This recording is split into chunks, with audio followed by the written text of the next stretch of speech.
Endiki leksiyimiz vatandaş bugün çislağa 2022 yıl 8. ayının 23. günü Muşu yakılla bir haftada itibardan aytqanda mesela Amerika Cumhuriyeti iki devlet oturuşu münasebetlerdə çoğun sözleşişler ve diyaloglaşlar davamlaşmadı yoki yüz vermedi, biroq tünügüllerden sizlarga sözüldük. Amerika Qo'shma Shtatlarining Davlat Majlisining vakillar umiga berib 15-yilga qaytib kelgandan keyin bu ham Indiana shtatining shtat boshlig'i Holcomb vakillar umigini boshlab Tayvanga keldi dedi.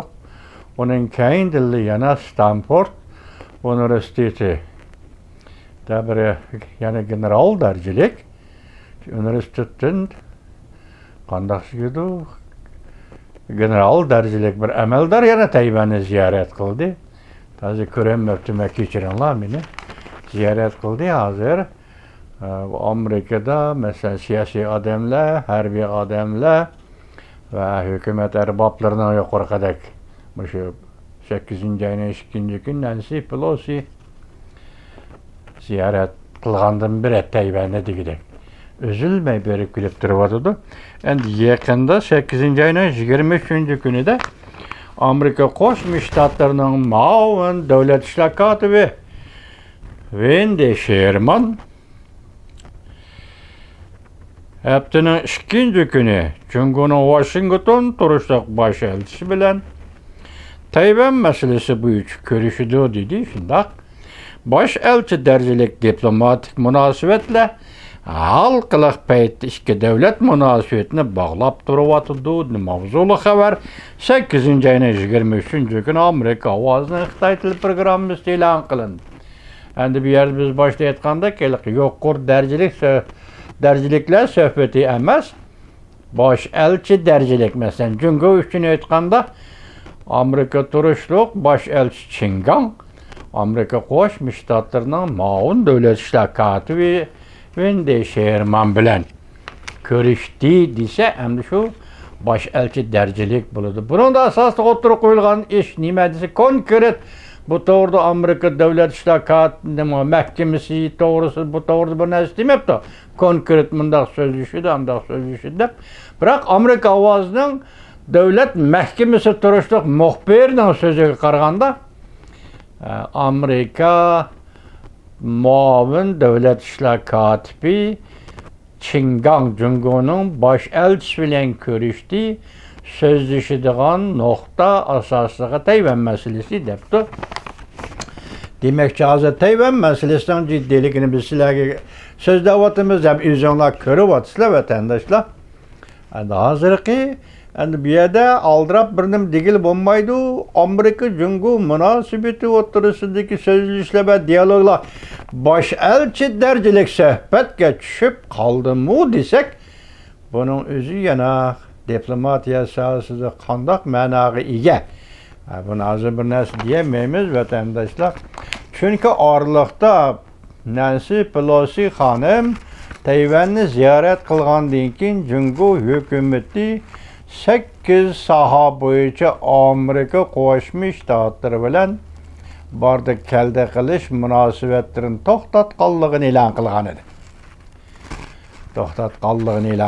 edi. Orada biz sizlarga 5 cho'ng shirkat Jungo'ning Amerikada bozorga chiqqan shirkat Amerikadan chiqib ketdi, qaytib ketdi dedik. Bugungi bir xabarda ham Amerika ovozida ham Van Vitor betida berilgan bir xabarda hazır 7 tane çoğun şirket Amerika Qo'shma Shtatlari ularning import-eksport işleri ve yoki boshqa munosabatlik işleri bo'yicha ularni yana qora tizimlikka algandek, tizimlagandek turdi. Bunun sebebini bilseniz bu şirketlerinde ötkende 9.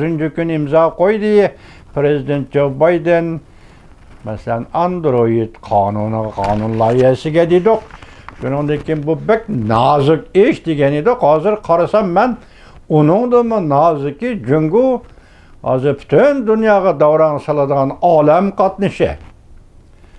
Mesela mayli sun'iy emra bo'lsin, Meyli alemge raketa koyup bir iş olsun, uçar kime?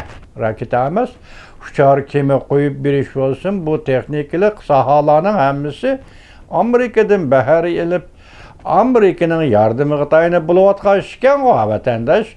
Demek ki Android ile Jungo çuçup gitti, Android kanunu imza koygan degендek. Bugün endi Amerika avazı kelgen haberde hazır Jungo'nun alem katnaş yani uçar kimiga münasebetlik ay şarığı çıkış degендek münasebetlik alem katnaşka bağlanışlık jet şirketine yana qara tizimli tizimli degende ötkende nime degen tok Amerika Jungo münasebetdeki her kandak münasebetke bağlılık her kandak saha hazır asta üzüp taşlanıp Jungo Amerika oturası da hemme meselede adacı da boladı andak duramdı nime yani nime münasebetler var siz bilmeymiz vatandaşım endi ahırı kısalık teknik fen teknik sahası bu mu? Bu alem katnışı meselesi mi? Şu fen tekniki sahasına münasebetlik boz gerek. Yani bunun sırtında hazır Tayvan meselesi ciddileşken seri hazır Japonya mı ciddi ilişki başladı? Mesela Hindistan mı ciddi ilişki başladı? Avustralya mı ciddi ilişki başladı? Filipin bu devlet mi ciddi ilişki başladı? Arada tötüzel biten teknik motorgu çıkıp Filipin'de birden bu yakka taraf yürüp tötüzelle bir hudut ötküzüp etti.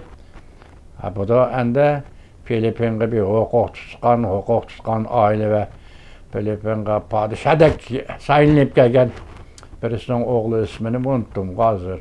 Şu kişi qaytadan prezident bolup saylanğandaki onun siyasi de Amerika bilenki bolgan siyasi zor özgürlük. Yani Amerika tarafga Amerikaga mayil siyaset yürgüzdigan dərəcəyə yetdi o. Muş arlıqda muş 4 devlet hazır nemişki ciddileşti desiniz. Jungo'nun kengaymiçiligi, Asya Tinçokya rayonundaki kengaymiçiligi muşu 4 devletke 4 kilowatt kaldığın. Muşu devlet tekde selvat kaldığın istoldu. Degen gap hazır Japonya'nın ciddiligi nime dese Shinzo Abe vafat bolgandan keyin asasa kanunu özgertiş. Asasa kanunu özgertiş bulmuş yılın ahıra kaldı deseniz hazırmış yakınlatın Dumei Shinbin degen gizitinin haberde Japonya hazır 1000 kilometre uçuduğun raketanın 1000 uçuduğun musafı 1000 kilometre hem şundak 1000 raketanı 2024 yılgacha Japonya'nın asaslı rayonlarga orullaştırıp boladigan tez bolgan 2024 yıldaydı. Mening uchun bolsa adil orullaştırışı kerak edi. Bu raketalar aslında 100 kilometre, 80 kilometre, 50 kilometre degan aralıq uçuduğun raketalarken hazır texniki yenilaş bilen Japonya bilan 1000 kilometre uçudu. 1000 kilometre uçuduğun degan vaqtida Henan өлkesi, Şanghay şehri degендek deniz boyidagi Jungo'nun sanat rayonlarının hammasi bu raketanın hücum beriş nişanıga aylanadi ekan. Bu raketani harbiy parxotlanma qo'yib beraladi ekan. Osmonda harbiy aeroplan bilan qo'yib beraladi ekan. Hazır bu to'g'rida Jungo'da ya undaq inkas ya bundaq inkas chiqmadi. Bugun 2-3 kundek bo'ldi yoki men ko'may qildimmi? Yaponiya demek hazır harbiy ishlaga diplomatik narazılık bildiriş, söz ibarı bilen salam aytib beriş, o bu işler tügep, demek ki Japonya hazır her bir işlağı müracaat kıldı. Jungo'gu takabül turuşsun dep la, xullas çıkarsınız ve selam vatandaş. Jungo'gu takabül turuşsundur, Japonya endi hareket götdi. Yakında endi şu yılın ahırda Japonya qoğdunış müdafiye degендek stratejik siyaset hüccetlerini özgertişini bugün Japonya endi planga koydu vatandaş.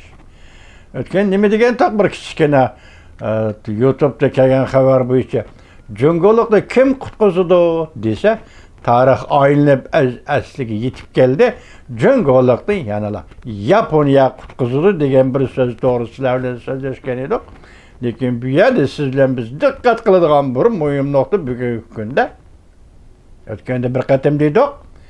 20-asrning 40-yillarida Amerika Qo'shma Shtatlari Cüngo bilan birlashib Yaponiyaga taqobil turdi. Endilikda balki Ikkinchi dunyo urushidan keyingi bugun kun kelguncha Amerika Qo'shma Shtatlari Yaponiya bilan birlashib Cüngo Kompartiyasiga taqobil turdigan shundaq bir dunyoviy vaziyat o'rtaga chiqdi degan edik. Bugun ham shu so'zimizni oxiriga qo'shib qo'yamiz vatandoshim. Qabul qiling. Lekin mening kallam alchachiliqlik qachon e'lon qildi Birlashgan Davlatlar Tashkiloti? 4 kun qoldi, 1 hafta qoldi. Qachon e'lon qiladi? Bu hal qilg'uch ish bo'ladi vatandoshim. Uyg'urlar to'g'risida tayyorlagan dokladni e'lon qilish.